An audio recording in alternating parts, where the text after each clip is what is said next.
एका तरुणाचं आणि एका तरुणीचं लग्न झालं। आता या लोकांचं लग्न घरच्यांच्या मर्जीनं झालं। यांचं लग्न अगदी उत्साहात रीतिरिवाजाप्रमाणे पार पडलं।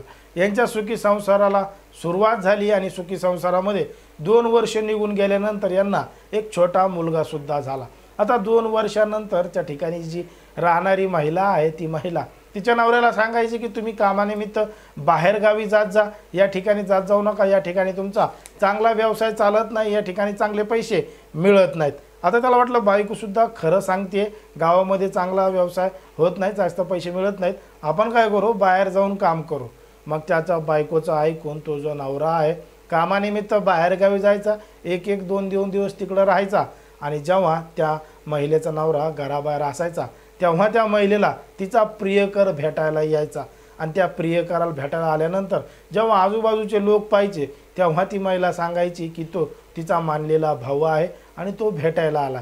आता मात्र शेजारचे पाजारचे लोकसुद्धा लक्ष देत नव्हते। तिचा नवरा हा कामाला बाहेरगावी गेला की तिचा प्रियकर घरी येऊन नको ते कृत्य करायचा आणि एक दिवस घडलं होतं धक्कादायक प्रकरण, धक्कादायक घटना।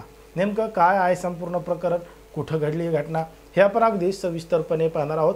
पण जर तुम्ही अजूनही आपलं चॅनल सबस्क्राईब केलं नसेल तर लगेच सबस्क्राईब करून घ्या आणि बाजूला असणाऱ्या बेल नोटिफिकेशनला सुद्धा ऑन करायला विसरू नका। आता ही जी संपूर्ण घटना आहे ती आहे बिहार राज्यातील मुझफ्फरनगरमध्ये घडलेली। आता बिहार राज्यामधलं जे मुझफ्फरनगर आहे त्या ठिकाणी राहणारी एक तरुणी होती, एक तरुण होता। या दोघांचं लग्न जानेवारी 2022 मध्ये घरच्यांच्या मर्जीनं लावून देण्यात आलं होतं। दोघांचा संसार सुखाचा सुरू झालेला होता। आता 2 वर्षापूर्वी या दोघांचं लग्न झालं, जानेवारीमध्ये सुरुवात झाली, सुखी संसाराला सुरुवात झाली आणि या दोघांच्या नात्यामध्ये त्यांना एक छोटा मुलगा सुद्धा झाला आणि मुलगा झाल्यानंतर यांच्यामध्ये अशाच पद्धतीनं सगळं काही चालू होतं। पण मात्र काही दिवस उलटून गेल्यानंतर 2 वर्ष उलटून गेल्यानंतर ती महिला तिच्या नवऱ्याला सांगू लागली की तुम्ही आता बाहेरगावी जाऊन काम करा, तिकडे तुम्हाला जास्त पैसे मिळतील, असा नाद ती तिच्या नवऱ्याला लावू लागली। आता त्या नवऱ्यानं त्याच्या बायकोचं ऐकलं आणि तो आता कामाला बाहेरगावी जाऊ लागला, एक 2 दिवस तिकडंच राहू लागला। आता तो तिकडं गेला की ही जी महिला आहे ती तिच्या प्रियकराला घरी बोलवायची आणि त्याच्यासोबत सगळं काही करायची। आता शेजारी पाजारी बघायचे की इथं कोण माणूस यायलाय, काय यायलाय, तेव्हा ती सांगायची की हा तिचा मानलेला भाऊ आहे आणि तो तिला भेटायला येतो।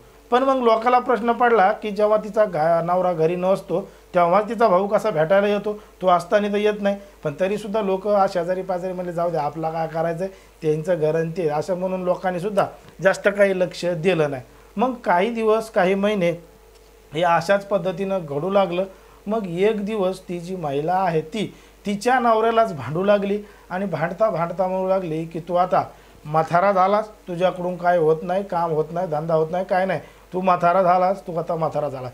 आता म्हातारा म्हणू ती तिच्या नवऱ्याला भांडू लागली। पण नवरा तिला काही भांडत नव्हता, हिच्याकडून नादी लागा म्हणून तसं ऐकून सोडून देत होता। पण मात्र ती भांडायचं, त्याला सोडायचं कारणच ढूंढत होती। पण तो तिला काही न भांडल्यामुळं एक दिवस ती घरातून अचानक बेपत्ता झाली। तिनं घराला कुलूप लावलं आणि ती त्या ठिकाणाहून पसार झाली। आता पसार झाल्यानंतर त्याची बातमी तिच्या नवऱ्याला समजली की बायको कुठंतरी गेली आहे, घराला कुलूप आहे। जेव्हा त्यानं तिथं येऊन पाहिलं तेव्हा त्याला तिथं कोणी दिसलं नाही। मग त्यानं लॉक तोडून आतमध्ये प्रवेश केला, घरात गेला, तेव्हा घरात पाहिलं तर काहीही नव्हतं। त्यानं जमा केलेली जी रक्कम होती ती सुद्धा घरामध्ये नव्हती, त्याचं जे छोटं मूल होतं ते सुद्धा नव्हतं, बायको ही सुद्धा त्या ठिकाणी नव्हती। तिला फोन करून पाहिला, तिचा फोनसुद्धा बंद होता। मग आता ही नेमकी कुठं गेली आहे, काय गेली आहे, घरात दागिने नाहीत, पैसे नाहीत, ही नक्की फरार झाली आहे हे त्याला समजलं। तेव्हा त्यानं त्या कॉलनीमध्ये लावलेले जे कॅमेरे ते CCTV लोकांनी लावलेले कॅमेरे होते ते कॅमेरे तपासून पाहिले। तेव्हा ती एका तरुणाच्या प्रियकराच्या मोटरसायकलवर बसून जाताना दिसली। तेव्हा तिची चौकशी गल्लीतल्या कॉलनीतल्या शेजाऱ्या पाजाऱ्यासोबत केली। तेव्हा शेजाऱ्याने सांगितलं की जेव्हा तुम्ही घरी नसायचे, कामाला जायचे, तेव्हा हा प्रियकर तिला भेटायला यायचा आणि आम्हाला सांगायचं बा तिचा मानलेला भाऊ आहे म्हणून। मग अशा पद्धतीनं हे सगळं प्रकरण त्या ठिकाणी उघड झालं की तो मानलेला भाऊच त्या महिलेला घेऊन पळून गेला। तेव्हा त्यानं जवळचं पोलीस स्टेशन गाठलं आणि घडलेला संपूर्ण प्रकार पोलीस स्टेशनमध्ये जाऊन सांगितला। आता पोलिसांनी या संपूर्ण घटनेचा तपास चालू केला आहे। ती महिला नेमकं कुठं गेली आहे, काय गेली, तिचा तपास चालू आहे। पण मात्र समाजामध्ये, देशामध्ये, राज्यामध्ये कशा पद्धतीनं घडतंय हे आपल्याला या संपूर्ण गोष्टीच्या माध्यमातून समजतंय. एकंदरीत हा जो प्रकार घडला आहे ह्याच्यावर तुम्हाला काय वाटतं हे अगदी स्पष्टपणे कमेंटमध्ये सांगा. आणि अशाच पद्धतीचे नवनवीन व्हिडिओ पाहण्यासाठी आपल्या चॅनलला लगेच सबस्क्राईब करून घ्या.